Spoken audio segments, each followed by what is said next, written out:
last night of AIADMK General Secretary Edappadi Palaniswamy meeting with Home Minister Amit Shah in Delhi in what was seemingly the first of many such meetings, many such dialogues to seal the deal for an alliance. So we'll talk about the pros, cons and why the parties are coming together. But first, listen to what Palaniswamy had to say when asked about alliance talks. As expected, he completely denied it, claiming he met Amit Shah with a completely different agenda and says there's a long time to go for the elections. So we'll wait and see.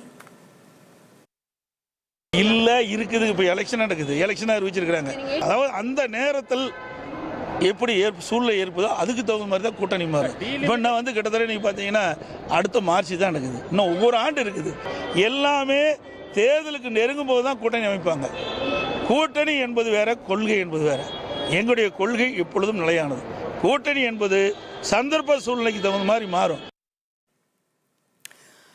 So that's how the AIADMK is playing it. As for the BJP, they're essentially having the same strategy as AIADMK, keeping mum on any alliance developments, but there are still some issues to be ironed out because the AIADMK EPS in that meeting with Amit Shah has laid out a series of conditions, terms and conditions. Here's what our sources tell us about the conditions they've laid out.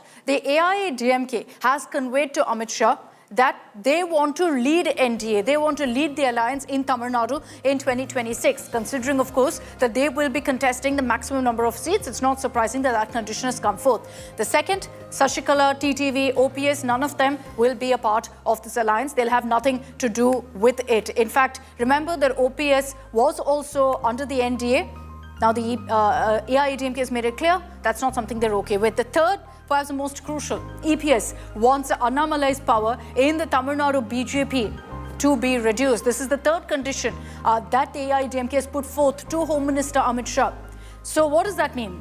Does that mean that Annamalai will be replaced as the Tamil Nadu BJP chief? When asked about this curious development and this condition reportedly that the AIADMK has put forth, Annamalai has played it cool, saying anyone can meet Home Minister Amit Shah and anyone is welcome into the NDA fold. Listen in to first what he said and then we'll decode for you why the AIADMK is baying for Annamalai's blood. அண்ணா இந்தியால யாருக்கு வேண்டுமானாலும் உள்துறை அமைச்சரை சந்திப்பதற்கு அனுமதி இருக்கு அது உள்துறை அமைச்சரும் சந்திக்கிறாங்க ஆனா எனக்கு தமிழ்நாட்டிலிருந்து யார் அனுமதி வாங்கி இருக்காங்க எதுக்கு போய் பார்க்கறாங்கன்னு எனக்கு தெரியாதுங்கண்ணா அதிகாரப்பூர்வமாக மாநிலத்தினுடைய சட்டம் ஒழுங்கை பத்தி தமிழ்நாட்டை சார்ந்த எந்த ஒரு தலைவராக இருந்தாலும் யாராக இருந்தாலும் உள்துறை அமைச்சர்கிட்ட போய் பேசலாம் பேசிட்டு தான் இருக்காங்க அரசியல் ரீதியாக இந்த நேரத்தில் எதையும் முடிச்சு போட்டு நீங்க கேள்வி கேட்டீங்கன்னா நான் பதில் சொல்லக்கூடிய நிலைமையில நான் இல்லைங்கய்யா தேசிய ஜனநாயக கூட்டணியில யார் வந்து வேண்டுமானாலும் இணையலாம் நம்ம யாரையும் வேண்டாம்னு சொல்ல போறதில்லை. So why has Annamalai been singled out by the AIADMK? Why is EPS putting forth one of these issues as the condition for the alliance? We have to go back to 2023 when the BJP and AIADMK were in an alliance. Annamalai then made a comment about former Chief Minister Jayalalitha, or Amma as she was fondly known, about the corruption that she was involved in, the corruption cases against her. The AIADMK didn't like that, miffed over that issue. They sought an apology, then passed a resolution against Annamalai, followed it up with a complaint to the BJP High Command. Then too, the AIADMK sought Annamalai's removal as Tamil Nadu BJP chief. The request, however, was shot down and rejected by the BJP, which led to ties falling through and both parties going solo in the general elections in 2024. So let's explain to you all that happened in that entire timeline. It started, in fact, in 2022, May 2022, which is when the AIADMK first started criticizing the BJP, saying that the BJP was expanding at the expense of EPS, suggesting that the BJP was trying to eat into the AIADMK voter base. Now, soon after that, the AIADMK also in a poster said NDPA instead of NDA. This was in the E-Road by-poll. So that also triggered a huge controversy. So you had the AIADMK kind of poking at the BJP on several issues. And then in March is when everything blew up because of Annamalai's comment on Jayalalitha. The AIADMK very openly condemned it and even passed a resolution against him. But that's not all. Annamalai didn't hold back. After that, he accused the AIADMK of poaching BJP functionaries. So essentially, at this point, it became so bitter that the AIADMK and BJP were publicly exchanging barbs, accusing the other party, their own ally, of stealing their functionaries, stealing their workers, stealing their vote base. Annamalai's corrupt remark about Jayalalitha sparked a huge controversy, so much so that in June, the AIADMK passed a resolution against him and condemned his comment on Jayalalitha. Now, after that, there were multiple meetings that took place in Delhi, again between EPS, Amit Shah and several senior leaders. None of it really yielded any result or any breakthrough. So in September 2023, it was formal with AIADMK announcing that they are leaving the NDA, declaring that BJP is no longer an ally, which is why in the 2024 general elections, both parties didn't fight it out together.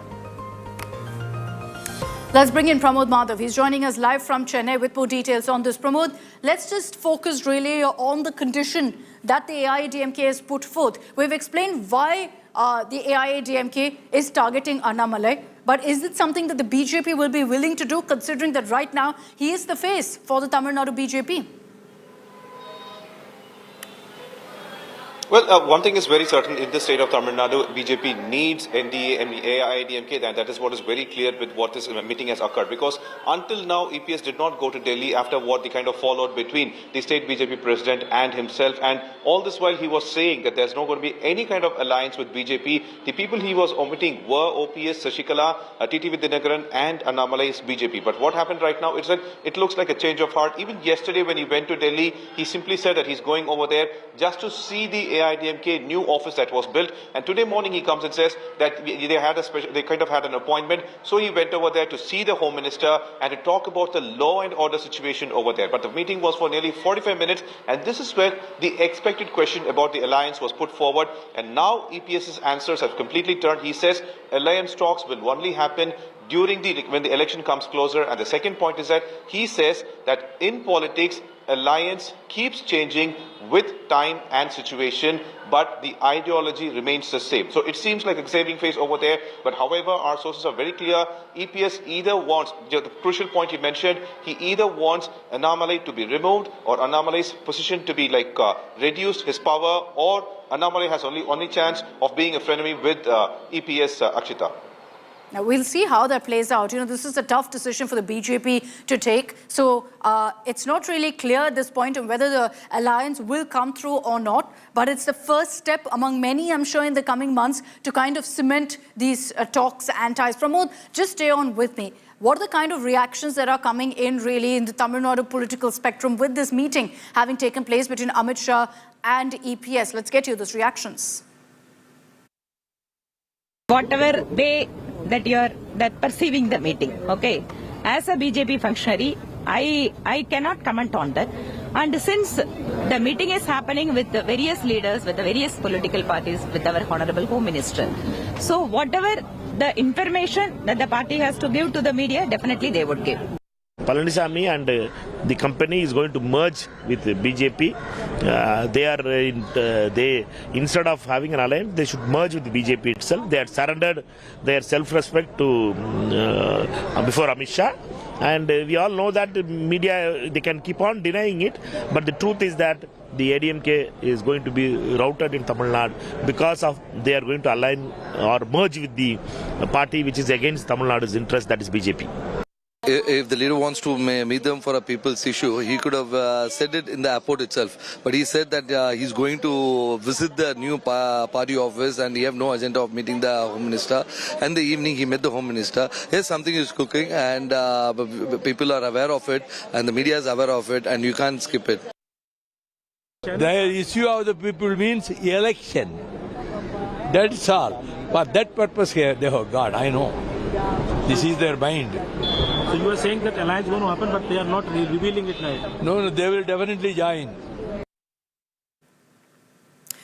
So will this alliance, if it happens, of course, between the BJP and AIADMK actually work in Tamil Nadu? For the AIADMK and for the BJP individually, for these parties, let's break down the good and bad of a tie-up. Starting off with the AIADMK, what are really the pros, the advantages of a tie-up versus the cons? Well, for starters, for the AIADMK, they will get the national resource backing that comes in, of course, with a party like the Bharatiya Janata Party, which makes a big difference during elections, during an election season. But having said that, the con also is the loss of a regional identity, backlash from Dravidian party backers, especially because the BJP has the tag of being an outsider party. So that could dent them. But also, as far as pros go for the AIADMK, you're looking at an expanded voter base, because even the backing that the BJP has in Tamil Nadu will then come over to, in fact, the AIADMK as well. A question of really consolidation. But also on delimitation, the AIADMK, remember, has attended the all-party meeting, made their stand very clear, which is in line with what the DMK says. So it's a direct confrontation on that issue with the central government, with the BJP. This dents AIADMK's fight on issues like delimitation. I will talk about more issues like that as well. The other advantage for the AIADMK is that with this kind of an alliance, it also means that in Delhi, they can to some extent call the shots. It will give them some bargaining power to be a part of an NDA, which is a strong national alliance. So that is an aspect that the AIADMK will definitely consider. But another issue with being part of a national alliance is that a Tamil Nadu-centric issue like a two-language policy, which the AIADMK again made very clear their stand that they're against imposition of Hindi, that they want only a two-language policy, not a three-language policy, is in direct contradiction, direct contrast to what the BJP has said. So to find a middle line on these issues will be very, very hard for the AIADMK. Now, the biggest advantage really of any sort of alliance is that you're bringing forth a united front to take on the Dravida Munnetra Kazhagam. So it'll be AIADMK, BJP. They'll be looking at, of course, bringing in more parties as well. Let's move on to the next details also on this about the big advantage for the AIADMK and really for the entire alliance if they come together, because they're coming together, consolidating their vote banks and ensuring that they put up a united front to take on the DMK. But there could be a rift within the AIADMK if they choose to go ahead with this alliance. It's been a divided issue within the AIADMK. So if that alliance goes through, there are many AIADMK leaders who are not for this alliance as well. So we'll see whether that will rock the AIADMK boat.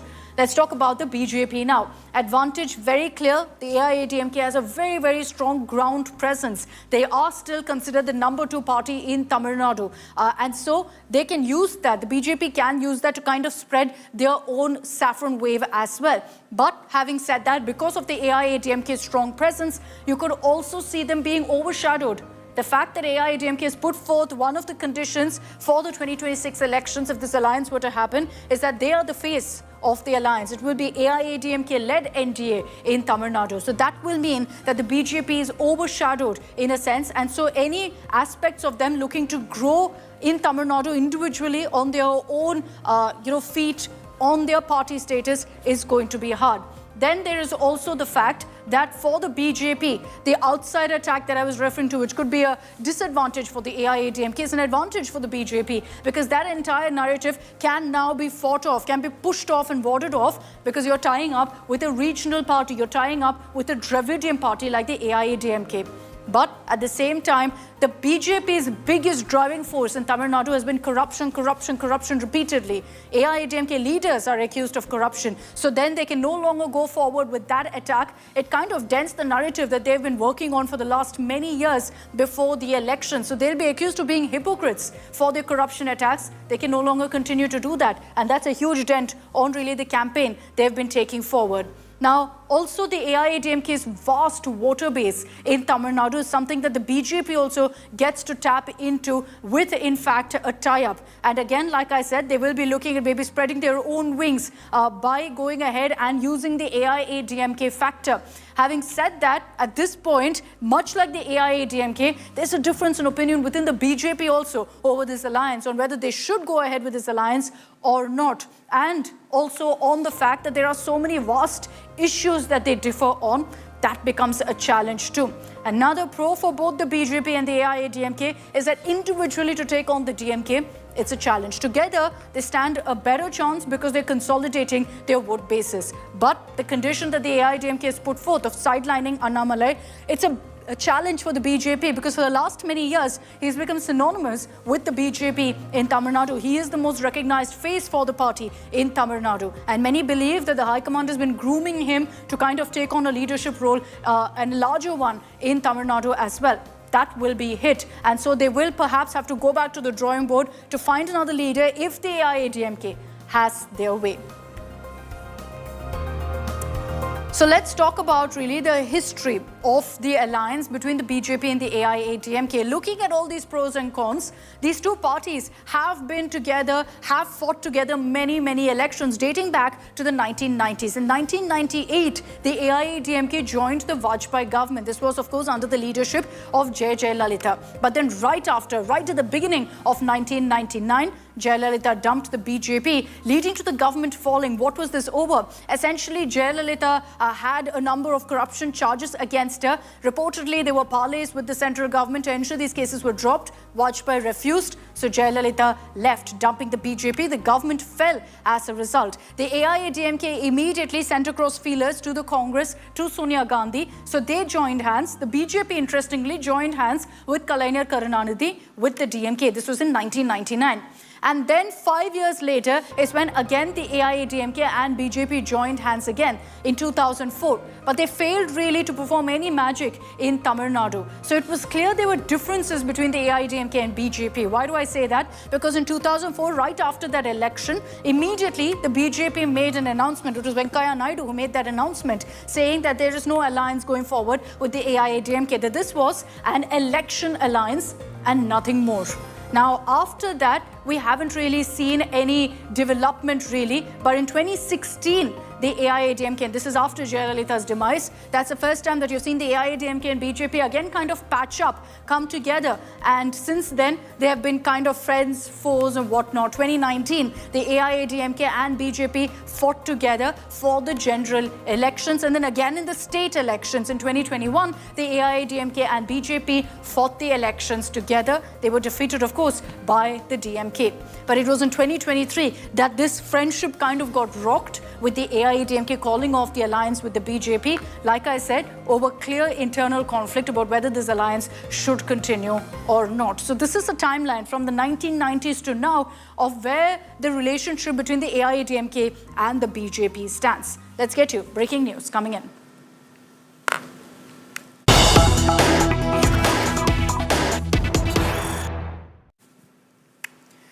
So the suspense continues over whether we're going to see an AIADMK BJP alliance.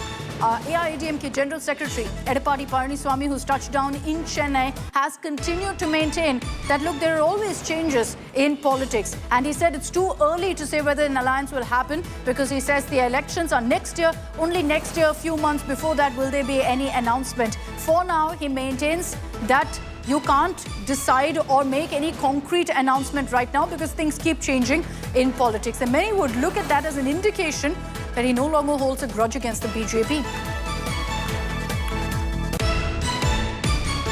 இப்ப திமுக இருக்கிற கட்சிகளும் நிலையா இருக்குதா, இருக்க போகுதா? அரசியல் சூழ்நிலைக்கு தக்கவாறு மாற்றங்கள் இருக்கும். அது இப்ப எப்படி சொல்ல முடியும்? 2019 தேர்தல் எந்த நேரத்தில் நாங்க கூட்டணி அறிவிச்சோம்? அதாவது பிப்ரவரி மாசம் தான் அறிவிச்சோம். தேர்தல் வருகின்ற பொழுதுதான் கூட்டணி கட்சி குறித்து ஒத்த கருத்துடைய கட்சியோட பேசி முடிவு செய்யப்படும். இப்ப கூட்டணி இருக்குதா இல்லையான்னு கேட்டா நாங்க எப்படி பதில் சொல்ல?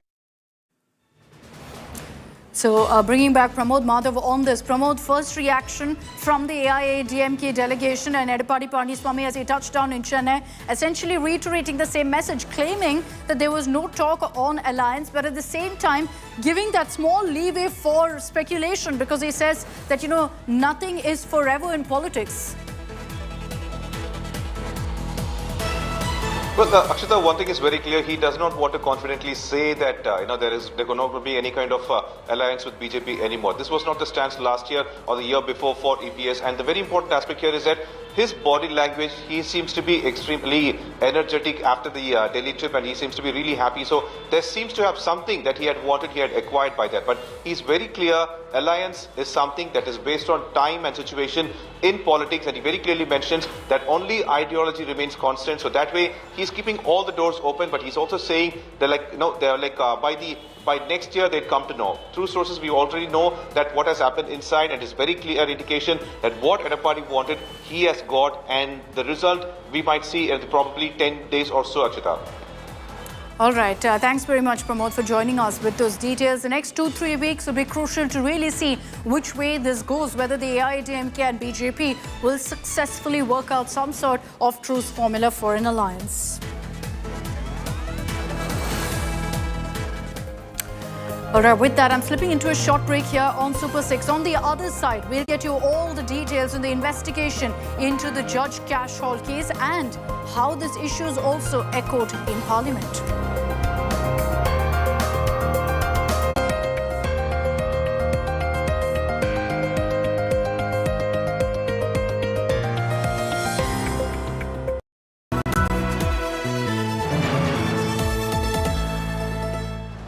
Razr 50 Ultra comes with Google Gemini. I don't read the news. I read between the lines to tell you the true version of events, the true story of our times. To document grief, the toughest assignment for any journalist to be. From those who matter. Women politicians going to stick up for each other. Of those who should matter. I document the truth. I don't distort the truth. I don't glamorize the truth. I don't gloss over the truth. The ghosts of India's contentious medieval history have come knocking again. I hustle for the truth. On the ground, in the newsroom, in the studio. I don't try to grab eyeballs. I inform you to make you see the point. To the Point with Preeti Chaudhary. At these times, only on India Today.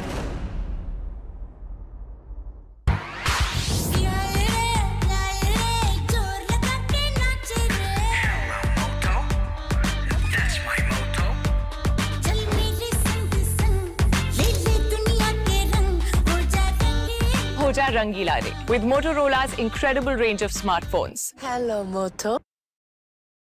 Motorola Razr 50 Ultra comes with Google Gemini. Hi, I am AI anchor Sana, bringing the top headlines for you, presented by Motorola. Clashes erupt in Jharkhand's Hazaribagh during religious procession, lathi charge and aerial firing after stone pelting. CBI raids former Chhattisgarh CM Bhupesh Baghel in Mahadev betting app case. Russia-Ukraine agree to a temporary ceasefire in Black Sea. Kremlin demands sanction relief in exchange.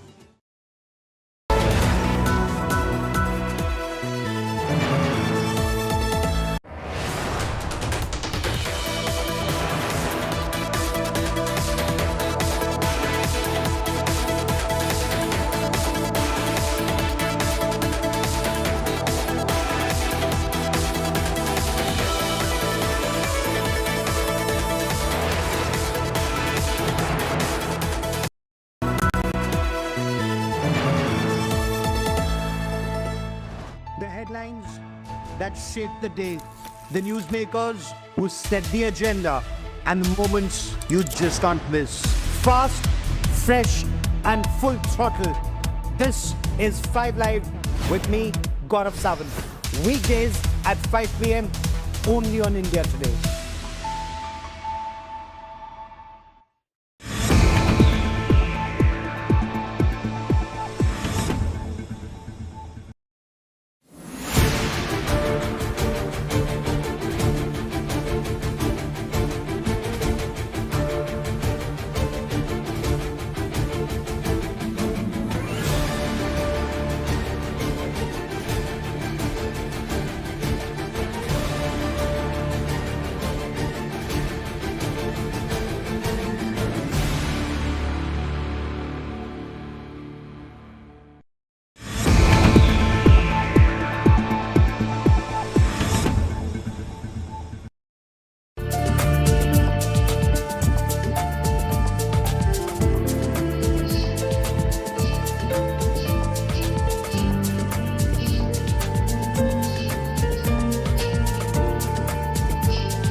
Make your media plan smarter with India Today Live TV on your connected devices. Amplify your brand with 100 million smart internet viewers. To advertise, mail us at sales@aajtak.com.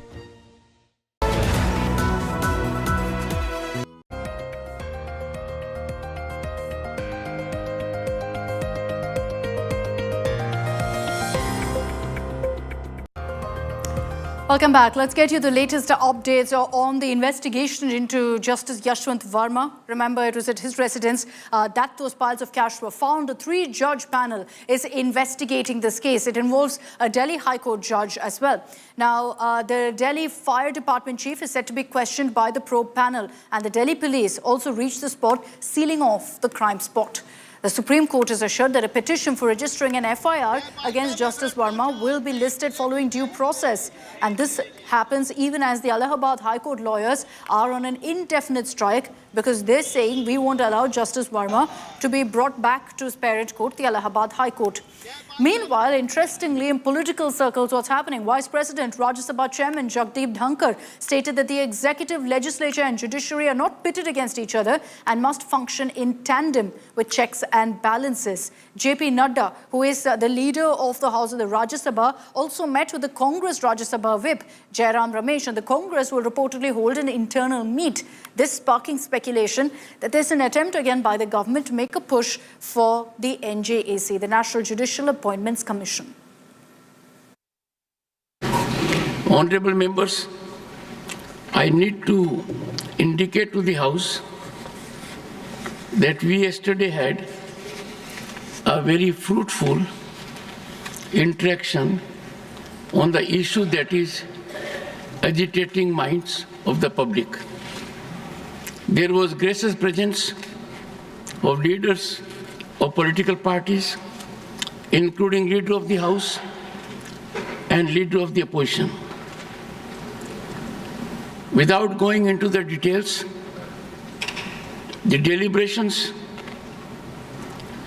were consensual, reflecting cooperation, concern, and the issue is not between institutions inter se.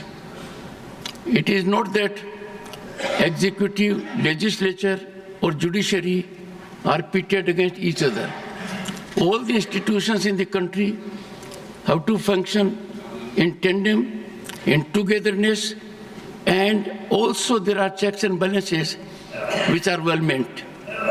It has been given by both leader of the House and leader of the opposition that after having wider consultations amongst all concerned in their respective parties and otherwise, they would come to the chairman for further deliberations. That was the conclusion after both leader of the House and leader of the opposition had shared their thoughts along with others. So are we going to see a revival of an attempt to bring about NJAC and replace the Supreme Court Collegium? It was very, very close about 10 years ago that it almost became a reality. So let's run you through what happened then. August 2014 is when a constitutional amendment was passed by Parliament, the 99th constitutional amendment. This was needed to bring in the NJAC. It was in fact ratified by 16 state legislators of India as well. And this was needed because of the fact that you're looking at a constitutional amendment. So this kind of consensus of not just Parliament but state assemblies was necessary. All of it came through and it happened. And then you had then President Pranab Mukherjee giving a nod for this constitutional amendment. It happened in December. Now, soon after that, the NJAC Act, the constitutional amendment, all of it came into effect in April 13th of 2015. But then several pleas were filed in the Supreme Court against the NJAC Act. And that's what happened soon after. In October of 2015, the Supreme Court went ahead and struck down the NJAC Act, upholding the collegium system. And this was with a whopping 4:1 majority verdict. 4 judges on that bench were for, in fact, going ahead and maintaining the collegium system, removing the NJAC Act, because they said that this will ensure, the collegium system ensures independence of the judiciary. Now, several times you've had, in fact, Vice President Rajya Sabha Chair Jagdeep Dhankar speaking about what's been happening with the cash haul issue in Parliament. He also spoke on NJAC yesterday, saying it was the right time to bring this legislation back. Listen in. 2015 में एक राय से एक कानूनी व्यवस्था बनाई थी, and that constitutional structure that emanated unanimously with one abstention from the Parliament, endorsed by state legislatures, should be rule of law, because it was sanctified by the Honorable President by appending her signatures under Article 111.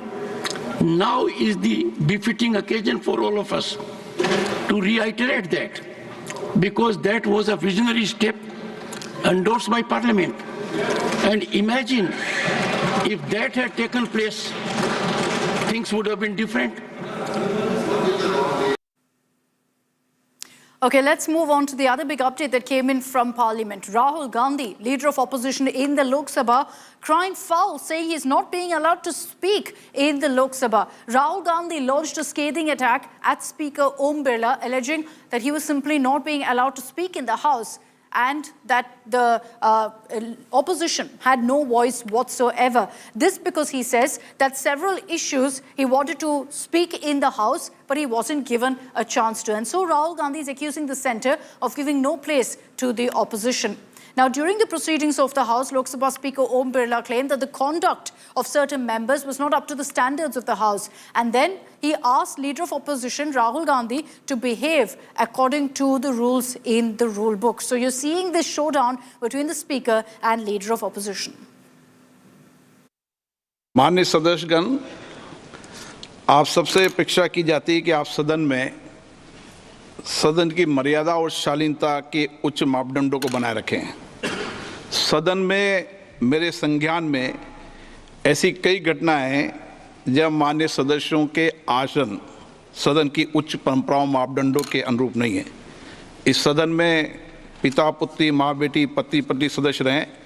इस परिप्रेक्ष्य में मेरा नेता परिपक्ष से अपेक्षा है कि लोकसभा प्रक्रिया कानून संचालन नियम 349 के वर्णित सभा में पालनीय नियमों के अनुरूप सदन में आचरण व्यवहार करें, जो सदन की मर्यादा और प्रतिष्ठा के अनुरूप रहना चाहिए। मैं पुनः आग्रह करता हूं, इस सदन में विशेष रूप से प्रतिपक्ष के नेता से तो ये अपेक्षा की जाती है कि वो आचरण रखें।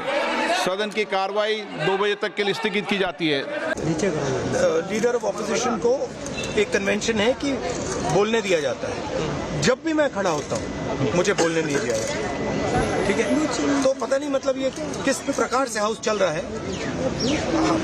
जो हम कहना चाहते हैं हमें कहने नहीं देते। बार बार हम ये देख रहे हैं कि सदन के अंदर ऐसा एक माहौल आ जाता है कि सरकार के अगर कोई मंत्री हो, भाजपा के कोई विशेष सांसद हो, वो बस खड़े हो जाएं और उनका माइक चालू हो जाता है।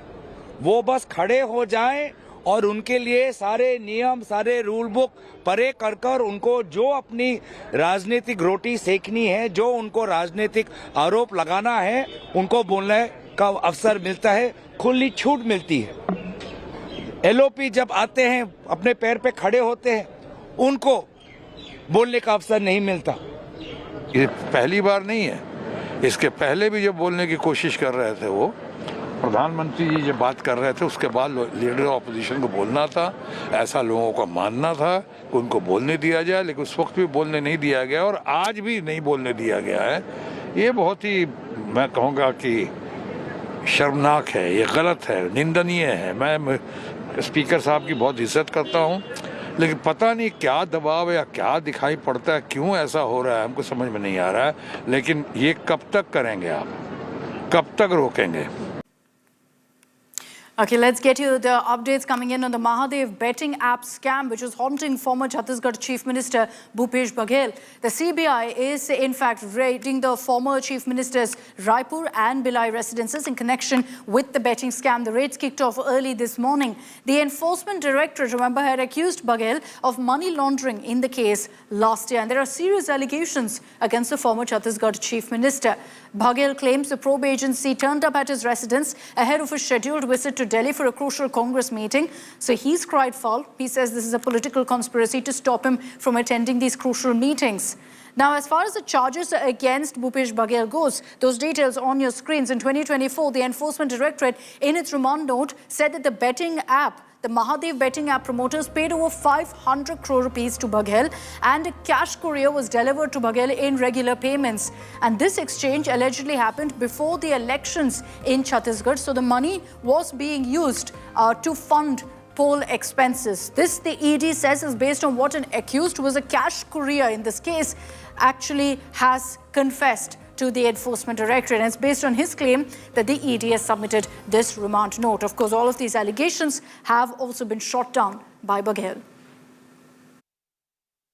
A new twist in the entire investigation that is underway at Bhupesh Baghel's residence. Now the entire vehicle fleet of Bhupesh Baghel is being checked by the CBI officials. You see a series of vehicles lined up outside Bhupesh Baghel's Durg residence are being thoroughly checked by the CBI officials. And remember, this is the CBI investigation that has been underway since morning at several locations here in Chhattisgarh. In fact, Central Bureau of Investigation also released its statement, which said that these investigations are underway at 60 different locations, including Bhopal, Chhattisgarh, Kolkata and Delhi, at all the premises linked to politicians, senior police officials, senior bureaucrats and also the key functionaries of Mahadev book scam. Remember, this entire scam was also at the epicenter, where Prime Minister Narendra Modi himself was directly targeting the former Chief Minister Bhupesh Baghel during all his rallies on the onset of the Chhattisgarh 2023 elections. But right now, in the visuals, what you're witnessing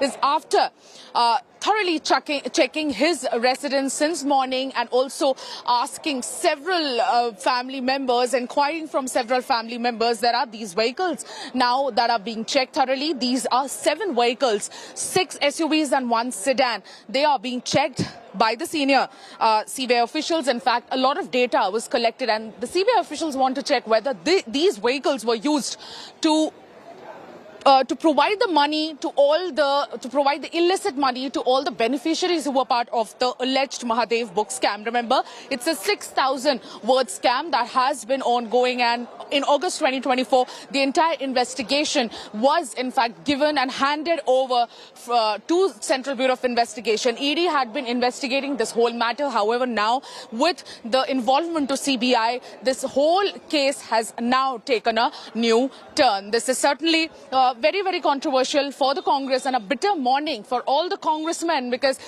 Bhupesh Baghel also took to social media platform X and he said it is a political vendetta. In fact, he was about to leave for Delhi for a very crucial meet in Delhi of the ACCI, which was about to take place in the first week of April, and him recently being promoted as the senior leader and also as the General Secretary and Punjab in charge. It was very crucial for him to attend that meeting. However, with these investigations on the way, it is doubtful whether he will be there or not. But what we are also picking up is that T.S. Singhdev also echoed the same sentiment and said that it is always a political vendetta against the senior Congress leaders to defame them completely. This is Sumi Rajapan for India Today with video journalist Raghavendra Pandey from Raipur, Chhattisgarh.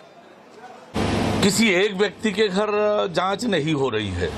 CBI पहुंची है 50 अलग-अलग ठिकानों पर, जिसमें कई अधिकारी हैं और कुछ एक राजनेता हैं, और इसलिए इसको राजनीति से जोड़ना ये उचित नहीं है। और कांग्रेस जब भी इस तरह की कोई कार्रवाई होती है उसको राजनीति से ही जोड़ती है।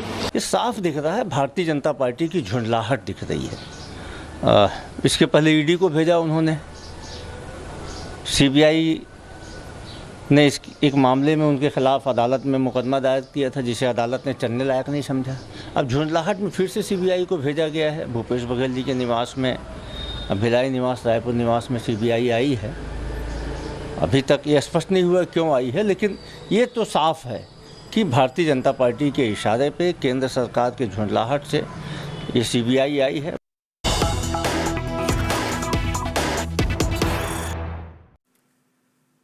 Big breaking news coming in from Karnataka. The BJP cracking the whip on MLA Basangauda Patil Yatnal for anti-party activities. He's been suspended for 6 years, and this is because Yatnal has repeatedly taken on B.S. Yediyurappa and taken on the family, including Karnataka BJP chief B.Y. Vijendra. And now, because of the same disciplinary action being taken by the BJP against Yatnal, he's been expelled from the party. He's been accused of repeated violations of the party discipline. Why? Because Yatnal in the last many months has publicly taken on Yediyurappa, accusing him of being infatuated with ensuring that his son has powers and saying that Yediyurappa doesn't care about the party, he only cares about his own family. He said Vijendra is close to DK Shiv Kumar, and it's over these kind of comments and the fact that despite multiple notices, Yatnal never stopped making these kind of comments, that now he's been expelled for 6 years with immediate effect. Now Yatnal has also reacted to this, where in fact he's dismissed it, remaining defiant, saying, I will continue to do what I do, and even at this point continues to mock Yediyurappa.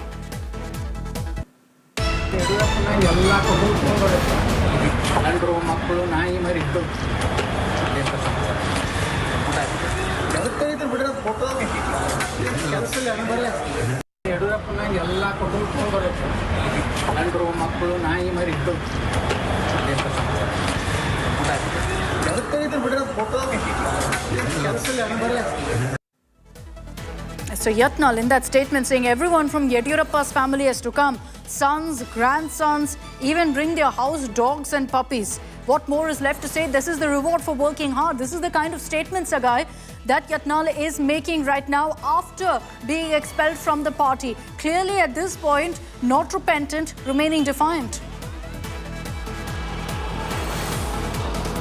Absolutely, he is one of the motor mouth when it comes to the BJP party, and this is not something new, even for the party members as well as the people who know him very well. But he has made these kind of controversial statements. Despite on 10th of February, there was a show cause notice which was being issued to Basangauda Patil Yatnal. He continued to make a statement against B.S. Yediyurappa, against state BJP president, as well as other party members from past few days. And it was an unexpected line that the party might take some kind of disciplinary action, and now they have suspended him for next 6 years. He is not supposed to hold any kind of position within the office, and even the primary membership has been expelled for 6 years. What's prompted this kind of action, Sagai? Yatnal, yes, has been a very vocal critic of Yediyurappa, but is this an attempt by the BJP to kind of quell factionalism within the Karnataka BJP unit? Absolutely, it's an open secret that there was a factionism within the Karnataka BJP unit, and even if you notice that Yatnal's statement was a major drawback or a setback for the BJP in 2023 election, and he was one of those persons who was responsible for BJP to lose a huge number of seats in the North Karnataka region, because he has openly spoke against the party, stating that there's a huge corruption charges in the BJP party, and he has also slammed B.S. Yediyurappa when he was a chief minister. And despite there were warnings which was issued stating that whatever the problem, whatever the grievances, whatever the complaint that he had to raise, he should raise within the four walls of the party. But still, he made public statements, and despite those warnings, he continued to make those statements attacking B.S. Yediyurappa and family members, and as well as the corruption charges against them. Now it has hurt the party in the 2023 election, and despite that, he has not learnt any lessons. He continued to bash B.S. Yediyurappa's family, and now again, even if you see the latest soundbite which he spoke in Delhi, he says that all his family members, including dogs, will also come. Yeah. But this is what the reward that he is getting, just being a hard-working party worker. It's because of perhaps that kind of a reaction that the BJP has decided to take this disciplinary action, because Yatnal has refused to, step back. He's defiant, brazening it out, saying he will continue to target Yediyurappa. Clear, evident in the reaction that he's given now, saying even Yediyurappa's dogs in his house will continue to go forward, but those who work hard will be punished in this manner. Thanks very much, Sagai, for joining us with those details. Okay, let's talk about a news that came in from Kerala that's got everyone talking right now. Malayalam superstar Mohanlal recently had visited Sabrimala, and there were videos of that went viral as well. During his visit to Sabrimala, he also sought a darshan for, in fact, his family, for his friends. One name stood out there, and the receipt really that he'd taken in South Indian temples, you give the name as well as the star of a person who you want the puja to be offered for, whose good health and wishes you hope for. And so that is given as a receipt. That receipt was leaked, in which Mammootty's name was written, the other big superstar of the Malayalam film industry. This snowballed into a controversy, and you wonder why? Well, some influencers started questioning Mammootty, saying, you're a Muslim, why are you seeking the blessings of Lord Ayyappa via Mohanlal? And so this became a controversy, needless to say the least. The influencer, after a whole lot of outrage, also backtracked, went ahead and deleted his post. But superstar Mohanlal had a thing or two to say about this entire controversy. First, questioning how this receipt was leaked in the first place, and second, saying, what's wrong with me going ahead and praying for my long-time friend? Mohanlal and Mammootty are known, of course, to share a very, very close brotherly bond.